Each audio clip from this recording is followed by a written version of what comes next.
the confrontation between Adolf Hitler and Charlie Chaplin through the making of a highly controversial motion picture released in 1940 called The Great Dictator. Charlie Chaplin, the little tramp, and Adolf Hitler, the leader of Germany, had more in common than just a moustache.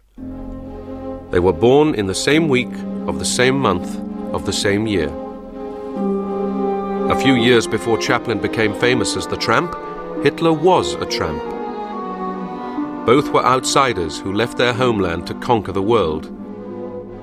They became the best loved and most hated men of their time. In every country, Chaplin was the symbol for laughter. Hitler, the symbol for destruction. His war cost 55 million lives. But in the 1930s, he seemed unstoppable. World leaders sought to appease him.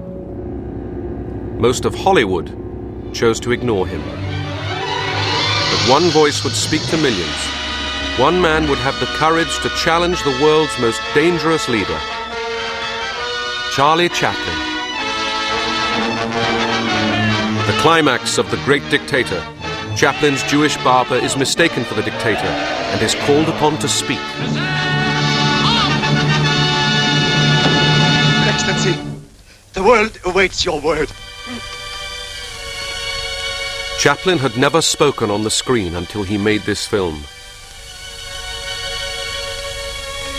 But he felt if he could talk from his heart, he might even be able to shorten the war.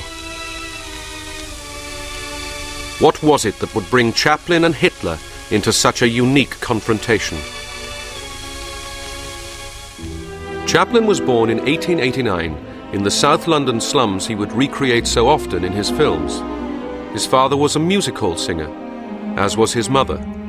Because of her mental trouble, Charlie and his brother were sent to the workhouse. Working people were terrified of this fate, which Chaplin vividly conveyed in The Kid, when the law comes to take the child to the workhouse.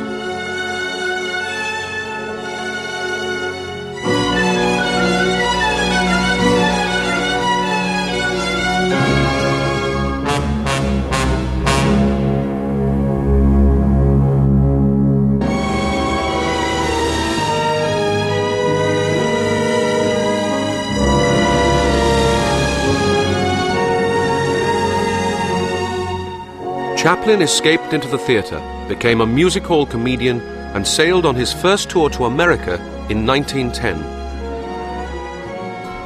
Hitler came from a lower middle-class family at the border of Austria and Germany. He hated school and learned very little, but was always a ringleader. His father was a brutal man, a customs officer who had married one of his servants. Hitler's mother was probably the only woman Hitler ever loved. She protected him from his father. As soon as he could, he went to Vienna, where he hoped to become an artist. The young Hitler refused to do any work other than drawing, but he was considered no better than competent.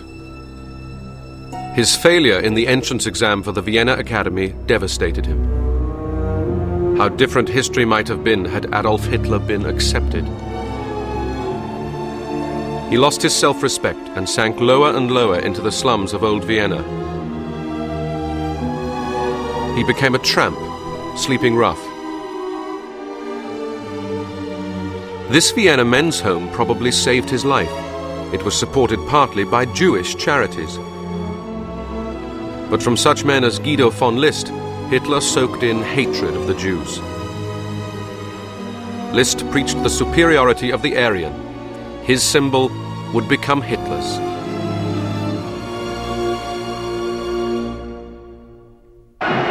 Munich, 1st of August 1914. A cheering crowd celebrates the outbreak of war.